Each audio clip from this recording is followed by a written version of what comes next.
In this video, I'm going to show you real quick how to reset the oil life on a 2023 Buick Encore. I wish they made it a little more intuitive, but we're going to go through it real quick. You're not going to use any of the buttons up here on the steering wheel. It's all going to be on our infotainment system here.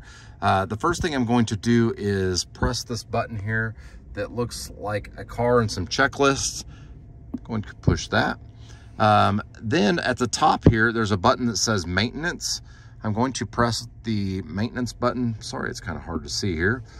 Once I get this screen open, I'm going to scroll over to oil life. Once I get to oil life, there's a button there that says reset. That's what I'm going to do, is reset the oil life. And then it says either reset or cancel. Yes, I am 100% certain that I want to reset it. And then you'll notice now it went back to 100%. That's all there is to it. If you thought this video was helpful, give it a like, comment with any comments, and subscribe to help us make more videos just like this. Thanks for watching.